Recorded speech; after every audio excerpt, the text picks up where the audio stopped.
Welcome students in concept coaching classes. आज हम पढ़ रहे हैं class 12 chapter 1 electric charges and fields का न्यूमेरिकल बेस्ड चैप्टर, यानी न्यूमेरिकल बेस्ड वीडियो है ये। यहाँ पर हम लोग न्यूमेरिकल्स की बात करेंगे और हमारा क्लास 12 का चैप्टर 1 का सबसे इम्पॉर्टेंट वीडियो है ये, क्योंकि आपके इस चैप्टर से न्यूमेरिकल्स बहुत ज़्यादा पूछे जाते हैं, तो इसे बहुत ध्यान से देखिएगा। और मैं यहाँ पे एक कंबाइंड वीडियो लेके आ रही हूँ जिसमें हिंदी मीडियम वाले और इंग्लिश मीडियम वाले दोनों ही बच्चे यहाँ पर आराम से न्यूमेरिकल कर लेंगे। मैं दोनों का कंबाइन यहाँ पर बता रही हूँ। तो चलिए अब स्टार्ट करते हैं। मैं यहाँ पे टाइप वाइज आपको न्यूमेरिकल बताऊँगी कि कितने टाइप के न्यूमेरिकल्स आते हैं। तो फर्स्ट टाइप का न्यूमेरिकल चलिए देखते हैं कैसा होगा। और आपको लगता है कि बहुत टफ है न्यूमेरिकल, कैसे होंगे, सॉल्व नहीं होंगे, लेकिन बहुत ही इजी न्यूमेरिकल है। बस आप स्टेप बाय स्टेप देखते जाओगे, आपको बिल्कुल कोई भी प्रॉब्लम नहीं होगी। तो चलिए स्टार्ट करते हैं। पर उससे पहले अगर आपने लास्ट वीडियोस नहीं देखे हैं तो प्लीज़ पहले आप लास्ट वीडियोस देख लीजिएगा, क्योंकि तभी आपको कॉन्सेप्ट वहाँ से क्लियर होगा और तभी आप न्यूमेरिकल लगा पाओगे, क्योंकि फॉर्मूलेज वगैरह आपके वहीं पर थे। तो आप उनको देखोगे, आप वहाँ से अगर आपको ये, जब तक आपको ये क्लियर नहीं है कि जो फोर्स का वेक्टर यानी कूलाम फोर्स जो है वो उसका वेक्टर फॉर्म जो था वो आपको क्लियर होना चाहिए। वेक्टर फॉर्म कैसे निकाला था हमने, F12 का मतलब क्या होता है, F21 का मतलब क्या होता है, जब तक आपको वो क्लियर नहीं होगा न्यूमेरिकल्स में आपको प्रॉब्लम होगी। तो एक बार आप उस वीडियो को दोबारा देख लीजिएगा अगर आपको समझ में नहीं आता है तो। चलिए स्टार्ट करते हैं फिर। तो चलिए देखते हैं टाइप 1 क्या कह रहा है हमसे। टाइप 1 में है finding force on any place finding force on any charge placed at certain point. यानी ये पहला टाइप है जिसमें हमें क्या कहेगा कि हमें कहीं चार्ज रखे होंगे और कोई पॉइंट है, पॉइंट्स पर चार्ज रखे हैं, तो किसी पर्टिकुलर पॉइंट पर हमें क्या करना होगा, बल का मान निकालना होगा। ठीक है, तो जैसे कि यहाँ पर हम आपको बता दें, जो लास्ट वीडियो में हमने किया था, तो हमने जब कूलाम बल निकाला था तो कूलाम बल का मतलब ही यही था कि दो बिंदु आवेशों के बीच में लगने वाला बल ही कूलाम बल कहलाता है। तो दो बिंदु आवेश वहाँ पर थे और उनके बीच में बल निकालना था। जैसे हमारे पास दो बिंदु आवेश वहाँ पर ये दिए हुए थे, ये अगर Q1 है और ये Q2 है और इनके बीच की दूरी R है, तो इनके ऊपर जो लगने वाला बल था वो क्या था। अगर हम सिर्फ बल के परिमाण की बात करें तो F = 1/4πε0 Q1 Q2 अपॉन में R² था। बट अगर हम इसके वेक्टर फॉर्म की बात करें तो वेक्टर फॉर्म में क्या था कि Q1 के द्वारा Q2 पर लगने वाला बल, यानी Q2 पर लगने वाला जो बल है, तो ये जो Q2 पर लगने वाला बल है इसको हम लोग क्या बोल रहे थे, 2 पर लग रहा था तो F2, किसके द्वारा लग रहा था, 1 के द्वारा, तो F21, तो ये F21 था। ऐसे ही जब हमारा Q1 पर लगेगा Q2 के द्वारा, तो Q1 पर लगेगा Q2 के द्वारा, तो ये हो जाएगा 1 पे लग रहा है 2 के द्वारा, तो F12 हो जाएगा। ठीक है, तो ये था आपका बल। अब यहाँ पर यही हमें करना है कि फोर्स जो है on any charge placed at certain point, यानी जैसे कि कोई चार्ज हमसे अगर यहाँ पे क्वेश्चन में बोलता कि Q2 पर लगने वाला बल निकालिए, तो Q2 पर लगने वाला बल हमारा क्या हो जाता है, F21। अगर बोलता Q1 पर निकालिए बल तो F12। इसी न्यूमेरिकल को हमें करना है। यहाँ पर हमें अलग अलग शेप देगा और जिससे हमें यहाँ पे निकालना होगा। ठीक है, तो देखिए ये फॉर्मूला था। इस तरह से हम इसको स्टार्ट करते हैं। अब देख लेते हैं इस पर क्वेश्चन किस टाइप के आते हैं। देखिए पहला क्वेश्चन है आपका, क्वेश्चन 1 बोल रहा है कि given equilateral triangle having same charges at distance a metre to each, find force on charge on point b। यहाँ आपको एक इक्विलैटरल ट्रायंगल दे रहा है। हाँ, यहाँ पर आपको एक चीज़ ध्यान रखना है, मैं आपको ट्रिक्स भी बताती जाऊंगी जिससे कि आपको क्वेश्चन समझने में इजी हो जाए, आप समझ पाओ। तो यहाँ पर आपकी ट्रिक क्या है कि आपको ज़्यादातर जो भी आपको डायग्राम्स दिए जाएंगे, चाहे वो इक्विलैटरल ट्रायंगल चाहे वो स्क्वायर दे, आपको ऐसा डायग्राम दिया जाएगा जिसमें सारे साइड्स जो हैं वो इक्वल रहेंगे। बहुत ही कम केस ऐसा होगा या नहीं होगा जिसमें आपको सेम साइड्स नहीं दिए जाएँ। सेम साइड नहीं भी दिए जाते हैं तब भी हम आराम से कर लेंगे, लेकिन आपको ज़्यादातर यहाँ पर सेम साइड वाला देगा। तो सेम साइड्स हैं, तो यहाँ पे बोल रहा है इक्विलैटरल ट्रायंगल जिसका चार्ज भी सेम है। कह रहा है कि एक इक्विलैटरल ट्रायंगल है जिसमें जो इसका साइड है, जो डिस्टेंस है वो a मीटर, यानी चार्जेस जो है वो एक दूसरे से a मीटर के डिस्टेंस पे रखे गए हैं। और find force on charge on point B. अब पॉइंट बी पर चार्ज निकालना है। तो देखिए जैसे यहाँ पर है हमारा यही इसी डायग्राम को कि भुजा, हिंदी में भी मैं आपको बता देती हूँ कि भुजा ए वाले किसी समबाहु त्रिभुज जिस पर समान आवेश वितरित है, बिंदु बी पर जो आवेश है उस पर लगने वाले बल का मान बताइए। तो देखिए ये डायग्राम बना हुआ है, इक्विलैटरल ट्रायंगल है, ये समबाहु त्रिभुज है जिसमें सारी भुजाएं जो है वो ए है। ठीक है, और इन पे जो चार्ज है वो भी सेम है, Q Q Q. A point, B point, C point, तीनों पॉइंट पर चार्ज जो है वो समान है और तीनों जो है वो समान दूरी पर, क्योंकि हमें पता है समबाहु है या इक्विलेटरल है तो समान दूरी पर होंगे। अब इस तरह से हमसे बोल रहा है कि बिंदु बी पर लगने वाला आवेश निकालिए। तो हमने जो पढ़ा था इससे पहले प्रिंसिपल ऑफ सुपरपोजिशन पढ़ा था या अध्यारोपण का सिद्धांत पढ़ा था हिंदी में, तो उसमें वो क्या कह रहा था कि किसी बिंदु पर लगने वाला अगर हमें बल निकालना है किसी चार्ज पर या किसी कोई आवेश है, तो एक से ज़्यादा आवेश, यानी कि अगर वो जो है कई सारे चार्जेस हैं तो उन पर लगने वाला जो फोर्स ऑन मल्टीपल चार्जेस था, तो मल्टीपल चार्ज यानी क्यों है बी पॉइंट पर, तो इस पर लगने वाला चार्ज निकालना है। तो हम इस पर देखेंगे इस पर कहाँ कहाँ से चार्ज लग रहा है। देखिए ये पॉइंट बी पे जो चार्ज क्यू है इस पे फोर्स जो लग रहा है, सी भी बी पे एक फोर्स लगाएगा और ए भी बी के ऊपर एक फोर्स लगाएगा। आप देख रहे हो क्योंकि ये भी एक क्यू है, दोनों सेम है, दोनों प्लस क्यू है, तो ये क्या करेगा इसको रिपेल करेगा, तो ये इधर की ओर इसके ऊपर एक चार्ज लगाएगा।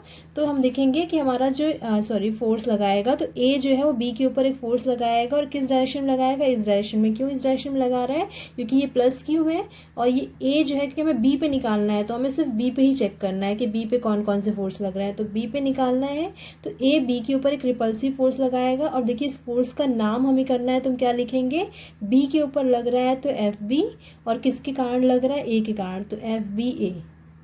ठीक है, अब इस बी पर हमारा एक और फोर्स लग रहा है, वो कौन लगा रहा है, सी लगा रहा है, तो चेक कर लेते हैं सी वाला। तो सी इसके ऊपर फोर्स लगाएगा, सी भी प्लस क्यू है, तो इसके ऊपर जो फोर्स लगेगा वो किस डायरेक्शन में लगेगा, रिपेल करेगा, नीचे की डायरेक्शन में लगेगा। और ये भी क्या हो जाएगा हमारा बी पर लग रहा है तो इसलिए बी, और किसके कारण लग रहा है, सी के कारण लग रहा है तो सी, तो ये हो जाएगा एफ बी सी। ठीक है, तो ये हो गया एफ बी ए और एफ बी सी हो गया। अब हमें बी पर जो फोर्स निकालना है, तो हमें पता है कि जो वेक्टर होता है, यानी कि हमें दो फोर्स मिल गए। अब हमारा जो फिर से हम याद करते हैं जो हमारा फोर्स ऑन मल्टीपल चार्जेस है, प्रिंसिपल ऑफ सुपरपोजिशन हमें क्या कहता था कि जो हमारा किसी बिंदु पर किसी आवेश पर, यानी किसी बिंदु पर कोई आवेश रखा है, उस पर लगने वाला बल, उस पर लगने वाले अलग अलग बल के वेक्टर सम के बराबर होता है, या सदिश जो उनका योग होता है उसके बराबर होता है। और सदिश योग या वेक्टर सम क्या कहते हैं, वेक्टर सम में हमें रिजल्टेंट निकालना होता है। तो याद करिए हम लोग जब क्लास 11th में वेक्टर वाला चैप्टर हमने फिजिक्स में पढ़ा था, तो वहाँ पर हमें किसी भी दो अगर हमारे पे वेक्टर दिए हैं तो उनका सम हम कैसे निकालते थे, उनका सम हम उनके रिजल्टेंट से निकालते थे। तो चलिए हम यहाँ पर इसका क्या करेंगे, रिजल्टेंट निकालते हैं। हमें पता है जो इसका रिजल्टेंट होगा वो क्या होगा, इनके बीचों बीच से होकर जाएगा, तो देख लेते हैं। तो ये हो जाएगा हमारा, इनके बीचों बीच से कोई रिजल्टेंट जाएगा। ठीक, इस रिजल्टेंट को हम लोग मान लेते हैं एफ बी, क्योंकि ये एफ पर है। ठीक है, एफ बी मान लेते हैं।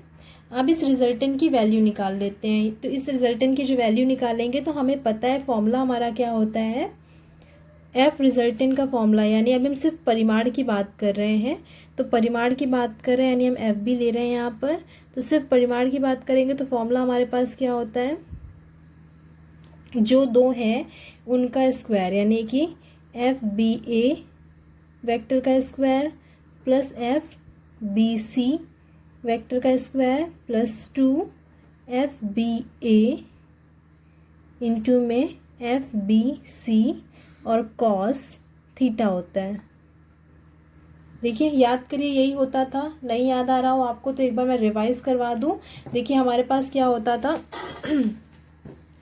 जब हम लोग 11th क्लास में हमने पढ़ा था कि दो अगर रेजिस्टेंस दिए हुए, एक ए है, सॉरी, दो अगर हमारे वेक्टर्स, एक ए है और एक बी है, तो जब हम उनका रिजल्टेंट वेक्टर निकालते थे आर, तो ये आर क्या होता था, ये आर इनके A square plus B square plus 2ab cos theta के इक्वल होता था। ठीक है, अब देखिए यहाँ हम रिजल्टेंट क्यों निकाल रहे हैं, मैं आपको फिर से बता दूं कि हमें क्या करना है, हमें दो फोर्स जो दिए हुए हैं, हमें यहाँ पर रिजल्टेंट फोर्स चाहिए, यानी इसमें जो फोर्स चाहिए वो फोर्स क्या होगा, इन दोनों के वेक्टर सम के बराबर होगा। इन दोनों का वेक्टर सम कैसे निकलेगा, जब हम इसका रिजल्टेंट निकालेंगे। वेक्टर सम के लिए हमने परिमाण के लिए ये निकाला, तो ये एफ बी हमारा क्या है, ये हमारा रिजल्टेंट फोर्स है, या इसी को हम कहेंगे परिणामी बल, रिजल्टेंट फोर्स, या इसी को हम क्या कहेंगे, परिणामी बल।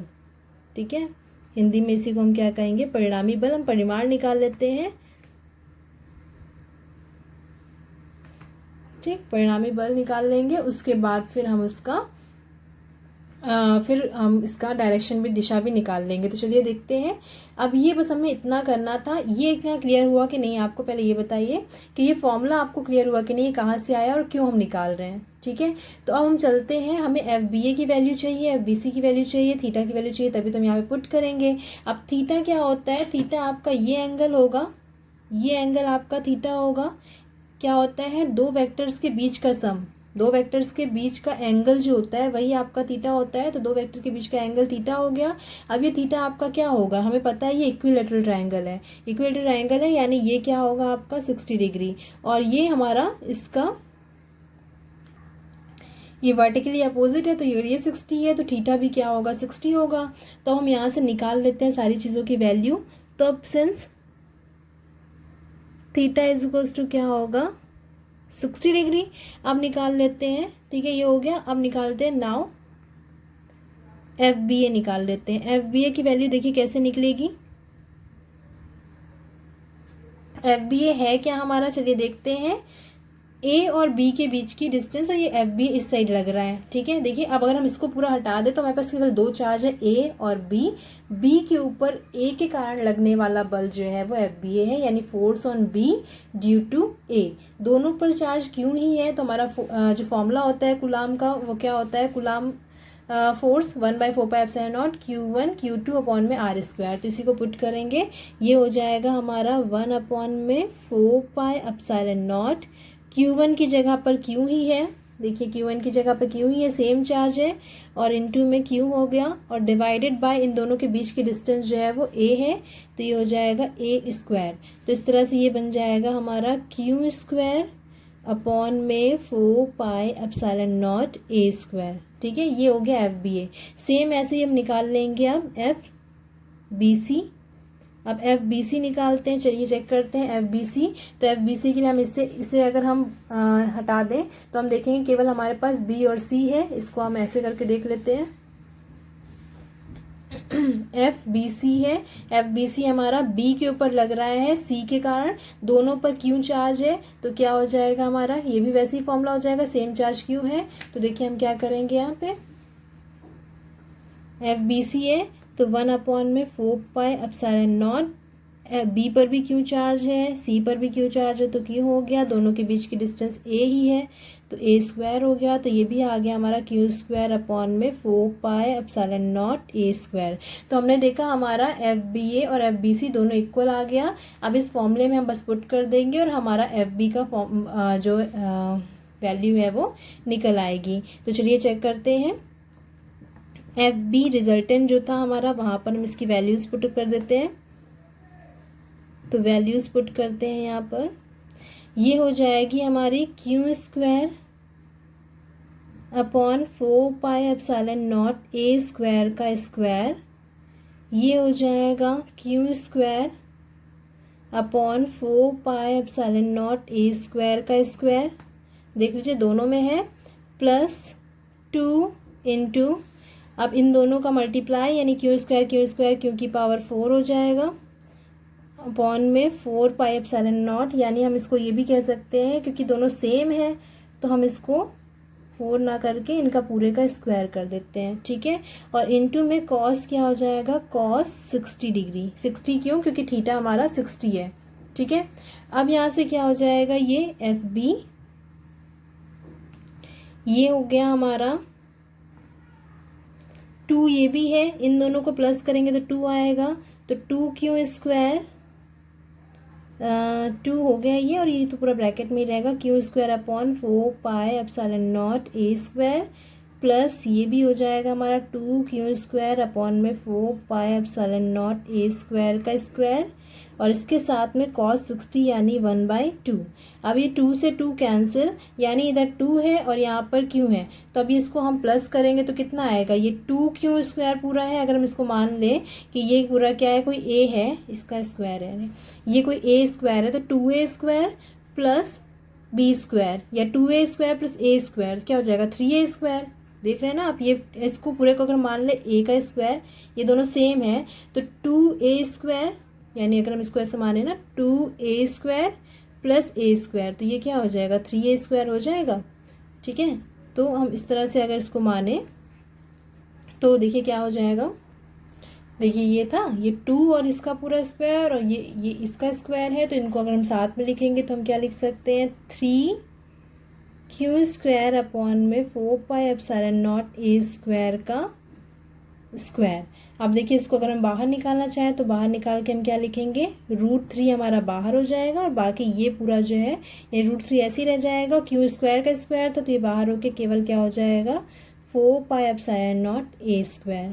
ठीक है, और हम इसको कैसे लिख सकते हैं, या इसको ऐसे ही छोड़ देते हैं। तो ये हमारा जो है ये क्या आया, FB आया, और FB क्या था, हमारा रिजल्टेंट फोर्स। ठीक है, अभी हम इसमें वेक्टर की बात नहीं कर रहे हैं, ये हमारा परिणामी बल निकल के आ गया या रिजल्टेंट फोर्स निकल के आ गया।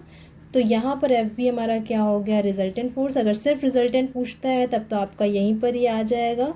ठीक है, resultant force of FBA and FBC, FBA और FBC का रिजल्टेंट फोर्स आ गया ये। ठीक है, तो ये बल तो निकल आया हमारा किसके ऊपर, हमारा पॉइंट B के ऊपर बल का परिमाण निकल आया, यानी परिमाण क्या था वो निकल आया। अब हम देख लेते हैं इसकी डायरेक्शन, तभी तो पूरा पूरा बल निकलेगा, क्योंकि हमसे यहाँ पे ये तो नहीं बोला है कि सिर्फ आपको रिजल्टेंट फोर्स निकालना था, हमें फोर्स निकालना था। तो जब आपसे सिर्फ फोर्स पूछेगा तो हम रिजल्टेंट और डायरेक्शन दोनों बताएंगे। चलिए, अब मैग्नीट्यूड निकल गया, यानी परिमाण निकल गया हमारा बल का। अब हम बल का डायरेक्शन निकाल लेते हैं, बल की दिशा निकाल लेते हैं। तो बल की दिशा का आप याद करिए, फॉर्मूला हम लोगों ने पढ़ा था, जहाँ पे क्लास 11 का रिजल्टेंट निकालने का पढ़ा था, वहीं पर हमने उसकी दिशा निकालने का फॉर्मूला पढ़ा था कि अगर A और B के बीच में यानी दो वेक्टर्स हैं, उनका रिजल्टेंट वेक्टर R है, तो R जो रिजल्टेंट है और किसी एक वेक्टर के बीच का जो एंगल है वो फाई हमें क्या बताता है, इसकी दिशा को बताता है। और इसका फॉर्मूला क्या था, tan phi = b sin theta, यानी जो आपका यानी R और A के बीच में है, तो R और A के बीच में जो है वो तो फाई हो गया। उसके अलावा जो दूसरा वेक्टर बचा यानी R जिसके साथ है उसको अकेले रखेंगे A को, और जो अगर एक्स्ट्रा वाला जो B है उसको B के साथ में हम लोग थीटा रखेंगे, ऊपर b sin थीटा और नीचे a + b cos थीटा। ध्यान रखिएगा कि जब हम R और A के बीच में ले रहे हैं, हम फाई दोनों के बीच में ले सकते हैं। अगर हम इन दोनों के बीच में लेंगे तब हम A को अकेले यहाँ पर रखते हैं। ठीक है, तो A को थीटा के साथ रखते हैं। यहाँ पर हमने देखा R और A के बीच में फाई है, तो A को हम यहाँ पर अकेले रखेंगे क्योंकि इन दोनों के बीच में है, और B के साथ में sin थीटा और यहाँ पे b cos थीटा। तो फॉर्मूला ये बन जाता है, ये फॉर्मूला आप लर्न कर लीजिएगा। अब इस फॉर्मूले के बेस पर हम अपना वाला क्वेश्चन करते हैं। हमारा क्वेश्चन क्या कह रहा था कि FB इस डायरेक्शन में था, FBC इस डायरेक्शन में था, और बीच में हमारा FB रिजल्टेंट था जिसकी वैल्यू अभी हमने निकाल ली। ठीक है, अब अगर हमें इसकी दिशा निकालनी है तो हमने क्या लिया, FB जो रिजल्टेंट है और FBC इनके बीच में फाई ले रहे हैं, तो FBC के साथ फाई ले रहे हैं, इसका मतलब FBC हमारा जो है वो खाली रहेगा और FBA जो है वो यहाँ पर होगा। तो फॉर्मूला देखिए हमारा थोड़ा सा चेंज हो जाएगा। फॉर्मूला हमारा जो है वो क्या होगा, ये। ठीक है, हाँ, तो क्या करना है, जो खाली है यानी कि जो FBA है तो उसके साथ में हमें sin थीटा और cos थीटा लेना है, और FBC जिसके साथ में उसको ऐसे लेना है। तो ये हो गया हमारा फॉर्मूला। देख लीजिए, इसको कंपेयर कर लीजिए, मैंने इसी तरह से बनाया है इसे। अब हम इसको निकाल लेते हैं, इसका फाई निकाल लेते हैं। तो tan phi निकालने के लिए हम क्या करेंगे, उससे पहले हमें पता होना चाहिए, तो हम लिखेंगे कि सिंस हमने अभी निकाल रखा था FBA की वैल्यू, तो FBA = FBC, दोनों इक्वल आ गया था हमारा। कितना आया था, q² अपॉन में 4πε0a² आया था। इसको हम मान लेते हैं f। ठीक है, लेट कर लेते हैं कि ये कितना है, ये है f। अब उसके बाद हम यहाँ पर वैल्यूज पुट करते हैं, एंड थीटा हमारा क्या था, थीटा = 60 डिग्री था। तो हम डायरेक्शन निकालने के लिए यहाँ पे क्या कर लेते हैं, अब tan phi = ये हो गया हमारा f sin 60 अपॉन में f + f cos 60। फॉर्मूला यहाँ पर देखिए f कॉमन ले लेते हैं, f यहाँ पर है ही, sin 60 हमारा होता है √3/2, और f + f यहाँ से f कॉमन ले लें अगर, तो हमारे पास बचेगा 1 + 1/2। cos 60 1/2 होता है, f से f कैंसिल कर देते हैं, तो यहाँ से आ जाएगा √3/2 और डिवाइडेड बाय 2 × 1 = 2 और 3/2। तो यहाँ से हो जाएगा √3/2 × 2/3, 2 से 2 कैंसिल, 3 से इसको कैंसिल करेंगे तो ये आएगा 1/√3। ठीक है, और उसके बाद हमारा tan phi जो आ गया वो आया 1/√3। तो इस तरह से हमें पता है 1/√3 किसकी वैल्यू होती है, 1/√3 हमारी 30 की वैल्यू होती है, तो tan 30 हो जाएगा। इस तरह से हमारी जो डायरेक्शन आई वो कितनी आई, phi is equals to 30 degree. तो हमने देखा हमारा जो रिजल्टेंट है वो भी आ गया और डायरेक्शन भी आ गई। इस तरह से हमारा जो है क्वेश्चन कंप्लीट होता है, यानी कि बी पर लगने वाला जो बी पॉइंट पर लगने वाला जो कूलम्ब बल था FB हमने निकाल लिया, जो कि आया था √3 अपॉन 4πε0a² आया, और फाई की वैल्यू कितनी आ गई, 30 डिग्री। तो इस तरह से हमारा परिमाण और दिशा दोनों निकल आई। तो हमारा ये क्वेश्चन जो है वो कंप्लीट हो गया। तो आई होप कि आपको समझ में आ गया होगा। और आपको देखिए ये जो हमारी प्रोसेस थी डायरेक्शन निकालने वाली प्रोसेस थोड़ी बड़ी है। तो इसके लिए हम एक ट्रिक लगाते हैं, यहाँ पर एक शॉर्टकट होता है, शॉर्टकट से भी आप इसको निकाल सकते हो, और शॉर्टकट यहाँ पे अप्लाई भी हो जाएगा। ऐसा मत सोचिएगा कि शॉर्टकट लगाएंगे तो नंबर कट जाएंगे, आप शॉर्टकट को यहाँ पे अप्लाई भी कर सकते हो। तो वो भी मैं आपको बता देती हूँ कि क्या करना है, कि कितना लंबा प्रोसेस मैंने आपको इसलिए बताया कि आपको पता होना चाहिए कि आया कहाँ से है। बाकी आप शॉर्टकट मेथड डायरेक्टली लगा दो। शॉर्टकट क्या कहता है हमें, कि अगर ये दोनों फोर्स इक्वल हैं, यानी दो जो फोर्स हैं दोनों फोर्स अगर इक्वल हैं, तो जो उनका रिजल्टेंट है वो बीचों बीच से जाता है। दो फोर्स अगर इक्वल हैं तो उनका रिजल्टेंट बीचों बीच से जाता है, यानी अगर थीटा डिग्री था 60 था, तो उनका रिजल्टेंट जो है उनके बीच की जो एंगल है वो कितना होगा, 30 डिग्री। यानी थीटा अगर हमारा 60 डिग्री था तो फाई कितना होगा, 30 डिग्री। और देखिए यही हमारा आया।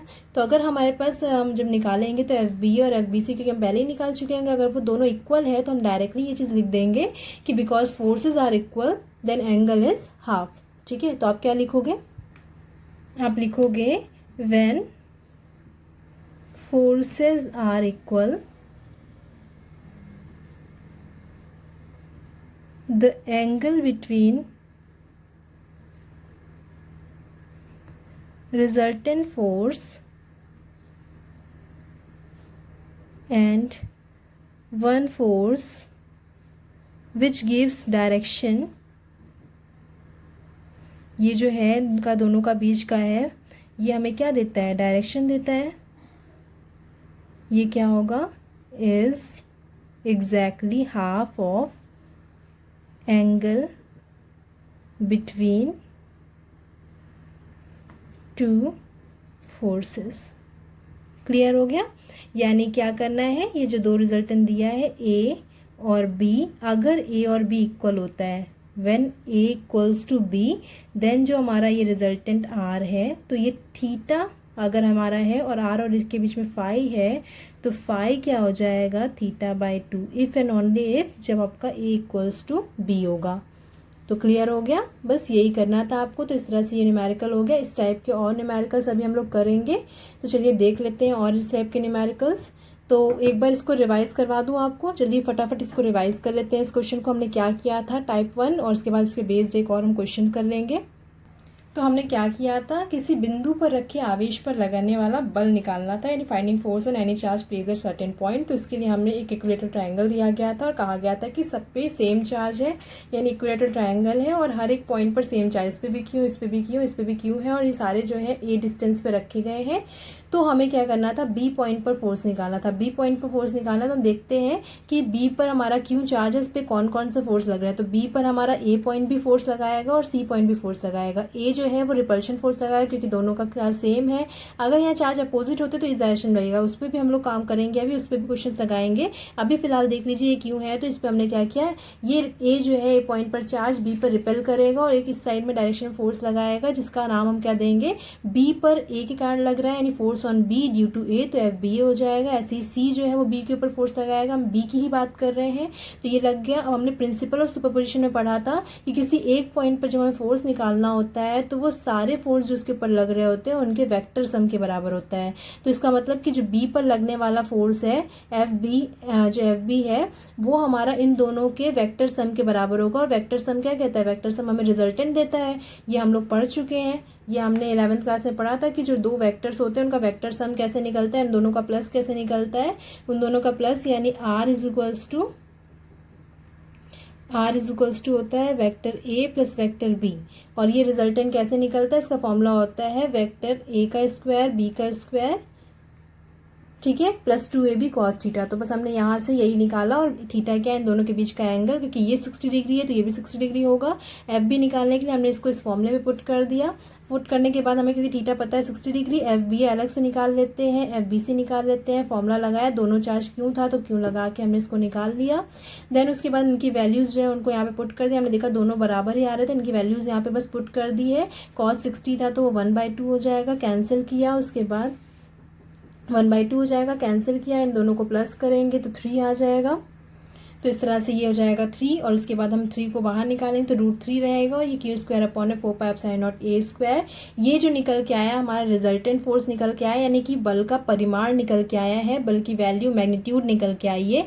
ये एक तरह से बल का मैग्नीट्यूड है। रिजल्टेंट फोर्स जो है ये मैग्नीट्यूड ऑफ रिजल्टेंट फोर्स है, परिमाण है इसका। अभी हमने दिशा नहीं निकाली है, तो मैं, क्योंकि हमसे अगर सिर्फ अगर क्वेश्चन में मैग्नीट्यूड पूछता है तब तो यहीं पर आंसर खत्म हो जाएगा, लेकिन अगर हमसे पूछता है कि फोर्स निकालिए, तो फोर्स क्योंकि एक वेक्टर है, तो वेक्टर क्वांटिटी है, तो हमें मैग्नीट्यूड और डायरेक्शन दोनों निकालनी होगी। तो मैग्नीट्यूड ये हो गया। डायरेक्शन के लिए हमने यहाँ पे पढ़ रखा था कि फॉर्मूला हमारा होता है tan phi = b sin theta a + b cos theta. तो हमने इस फॉर्मूले को लगा के निकाला, नहीं तो हम, ये तो हमने आपको डायरेक्टली समझाने के लिए बताया, बट आप एग्जाम में क्या करोगे, आप डायरेक्टली आप जो शॉर्ट ट्रिक मैंने बताई है वो लगा लोगे। शॉर्ट ट्रिक मैंने क्या बताई कि अगर दो फोर्सेस इक्वल हो तो उनका रिजल्टेंट जो होता है वो बीचों बीच से होकर जाता है, यानी अगर इनका बीच का एंगल 60 डिग्री है तो रिजल्टेंट का जो होगा, डायरेक्शन जो बताएगा वो एंगल क्या होगा आपका, वो एंगल उसका हाफ यानी 30 डिग्री होगा। तो आई होप आपको क्लियर हो गया होगा। चलिए इस पे बेस्ड फटाफट एग्जाम्पल कर लेते हैं, क्योंकि एग्जाम्पल कर लेंगे जिससे आपको और अच्छे से क्लियर हो जाएगा, यानी एक क्वेश्चन इसी पे बेस्ड कर लेते हैं। तो चलिए स्टार्ट करते हैं। चलिए देखते हैं नेक्स्ट क्वेश्चन। मैं आपको यहाँ पे बिल्कुल सिंपली जैसा मैंने बताया सेम वैसे ही ये क्वेश्चन लेके आई हूँ, जिससे कि आपका कॉन्सेप्ट क्लियर हो सके। उसके बाद फिर हम लोग हाई लेवल के जो इस पर न्यूमेरिकल्स है उसको लगाएंगे। आज के वीडियो में मैं बस आपको जो पुराना वाला बताया है उस पर बेस्ड सिंपल सा न्यूमेरिकल बता रही हूँ, इसकी आप अच्छे से प्रैक्टिस कर लीजिएगा। तो देखिए मैंने बस यहाँ पर क्या चेंज किया है। Given equilateral triangle having charges Q, Q minus Q on point A, B, C respectively and place at distance A meter, find net force on point B। कह रहा है किसी समबाहु त्रिभुज के बिंदु A, B तथा C पर क्रमशः Q और -Q आवेश रखे हुए हैं, यानी यहाँ पे समान ना हो के अलग अलग आवेश है, A मीटर की दूरी पर रखे हुए बिंदु B पर लगने वाला कुल बल। मैंने कुछ नहीं चेंज किया, सिर्फ और सिर्फ मैंने क्या चेंज किया, जो चार्ज थे सारे Q थे पिछले वाले क्वेश्चन में, मैंने यहाँ पर एक पर माइनस चार्ज रख दिया है, और देखिए कितना बड़ा फर्क पड़ेगा इससे इसके आंसर पर। तो चलिए चेक लेते हैं कि फ़र्क पड़ेगा भी कि नहीं पड़ेगा, वो भी चेक कर लेते हैं। मे भी हो सकता है फ़र्क ना पड़े, तो आप ये देख लीजिए क्वेश्चन और इस पर हम सॉल्व करेंगे। तो चलिए देखते हैं। तो हम यहाँ पे डायग्राम बना लेते हैं। पहले डायग्राम में हमें क्या कह रहा है, किसी समबाहु त्रिभुज या इक्विलेटरल ट्रायंगल है, तो हमने एक इक्विलेटरल ट्रायंगल बना लिया, और सबकी डिस्टेंस क्या बोल रहा है, सबकी डिस्टेंस कह रहा है कि इनके बीच की दूरी जो है वो a है, और बोल रहा है कि इनके ऊपर जो आवेश है a पर q है, b पर q है और c पर -q है। तो a पर q है, हमने लिख दिया q, b पर q है, q हो गया, और c पर है -q।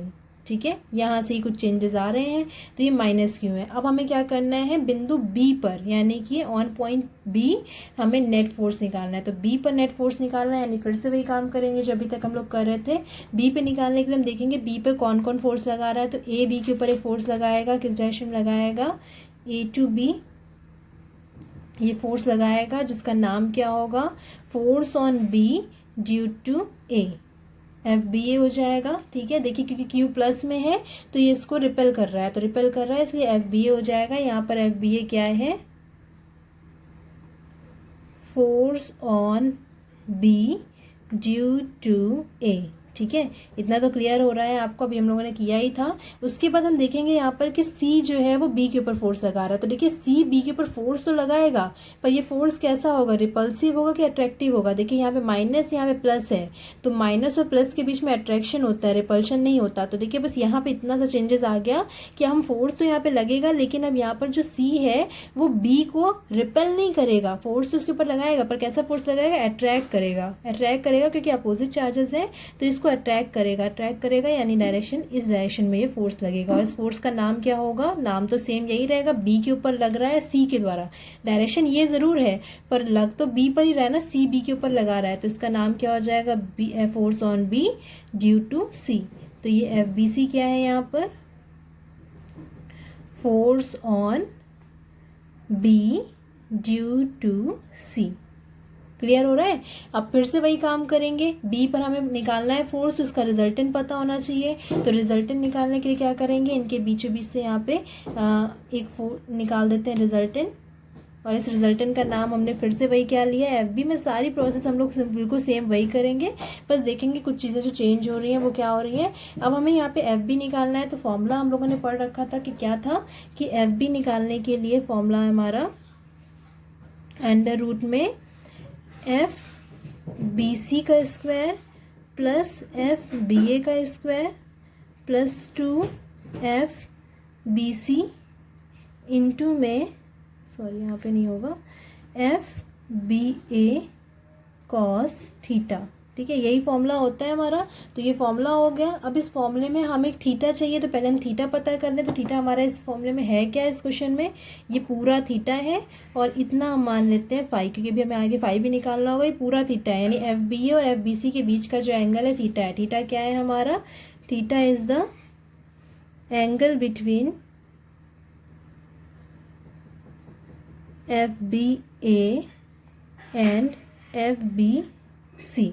थीटा एंगल है। तो अब थीटा निकालने के लिए हम क्या करते हैं, ये थीटा चाहिए हमें। अब आप देखिए, ये एंगल हमें पता है कितना है, ये एंगल हमारा है 60 डिग्री। अगर ये एंगल 60 डिग्री है तो थीटा कितना होगा, क्योंकि ये पूरा लीनियर पेयर है। लीनियर पेयर है तो थीटा प्लस 60 180 होना चाहिए, यानी थीटा प्लस 60 हमारा 180 होना चाहिए।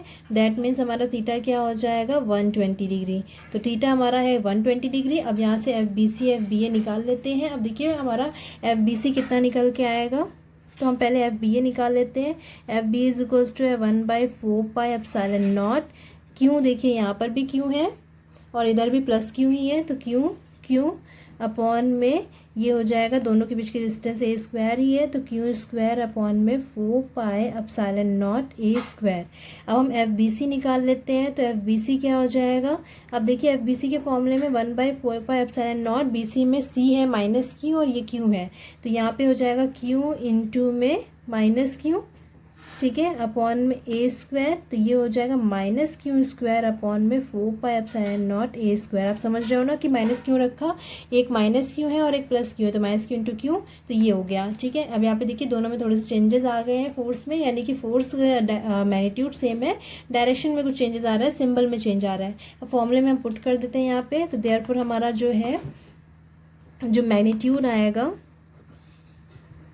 मैग्नीट्यूड ऑफ रिजल्टेंट फोर्स, ये कितना हो जाएगा हमारा, F B is equals to, अब यहाँ पे लगाते हैं वैल्यूज़ पुट कर देते हैं। तो ये हो गया हमारा क्यू स्क्वायर अपॉन में 4 पाई एप्सिलॉन नॉट ए स्क्वायर का स्क्वायर, प्लस यहाँ पे हो जाएगा माइनस क्यू स्क्वायर अपॉन में 4 पाई एप्सिलॉन नॉट ए स्क्वायर का स्क्वायर, फिर यहाँ पे प्लस हो जाएगा 2, फिर ये इनका multiply Q square upon 4 pi epsilon not a square, ठीक है, माइनस में Q square upon 4 pi epsilon not a square, और कॉस 120 डिग्री, कॉस 120 डिग्री की वैल्यू होती है -1/2, तो हम यहाँ पे रखेंगे इसको। तो ये हो जाएगा F B is equals to, ये इन दोनों का प्लस, क्योंकि देखिए माइनस क्यू स्क्वायर कर देंगे तो प्लस ही हो जाएगा, तो ये 2 आ जाएगा, 2 square upon 4 pi epsilon not a square का होल स्क्वायर,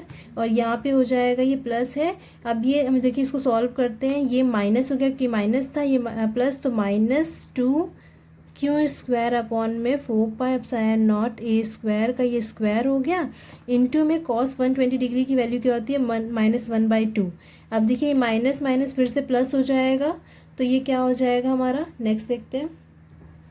देखिए 1/2 कैंसिल हो गया, यानी ये बचा हमारा, और उसके बाद हमारा क्या हो जाएगा, ये आएगा √3, जैसा कि पिछले वाले क्वेश्चन में आ रहा था, Q square upon 4 pi epsilon not a square का ये स्क्वायर हो गया। अब इस तरह से ये हो जाएगा हमारा √3, और ये आया Q square upon 4 pi epsilon not a square, क्योंकि स्क्वायर निकल गया, तो इस तरह से ये आया हमारा एफ बी, सॉरी ये था हमारा मैग्नीट्यूड, तो मैग्नीट्यूड हमारा निकल के आ गया है। अब हमें निकालना है डायरेक्शन, तो डायरेक्शन क्या होगी, direction phi is equals to, मैंने कहा आपसे कि अगर हमारा एफ बी ए और एफ बी सी इक्वल है, तो देखिए इक्वल ही था, साइन चेंज है, मैग्नीट्यूड इक्वल है, यानी दोनों का मैग्नीट्यूड तो इक्वल है, डायरेक्शन यानी मैग्नीट्यूड में बस माइनस का फर्क है, बाकी आपका मैग्नीट्यूड वैल्यू तो सेम है, तो वैल्यू सेम है, इसलिए यहाँ पर भी वही प्रोसेस होगी कि ये 120 का हाफ होगा, यानी दोनों के बीच में एंगल यानी थीटा था ना, θ/2, तो इनका हाफ होगा, यानी फाई इज इक्वल्स टू क्या हो जाएगा 60 डिग्री। तो इस तरह से हमारा जो डायरेक्शन आएगा वो कितना आएगा 60 degree, since FBA is equals to FBC। ठीक है, तो इस तरह से ये हो गया हमारा आंसर। क्लियर हो गया। तो आज के लिए इतना ही रखते हैं, क्योंकि वीडियो काफ़ी लंबा हो गया, पर आपका आज बहुत ही इंपॉर्टेंट हमने टाइप 1 टाइप का न्यूमेरिकल जो है वो कर लिया है। अगर आपको ये न्यूमेरिकल समझ में आ गया होगा तो उसके बाद आपके लिए ये चैप्टर बहुत ही ईजी है, क्योंकि सिर्फ इसी पे बेस्ड आपको अभी आगे भी जो इलेक्ट्रिक फील्ड भी करेंगे वो भी इसी पे बेस्ड होगा। तो इस तरह के टाइप 1 के न्यूमेरिकल जो है मैं ऐसी टाइप वाइज आपको न्यूमेरिकल करवाती जाऊँगी। तो इस टाइप के अब आप कोई भी न्यूमेरिकल जो है वो नहीं छोड़ोगे, आप सारे न्यूमेरिकल कर लोगे, ये गारंटी मैं देती हूँ।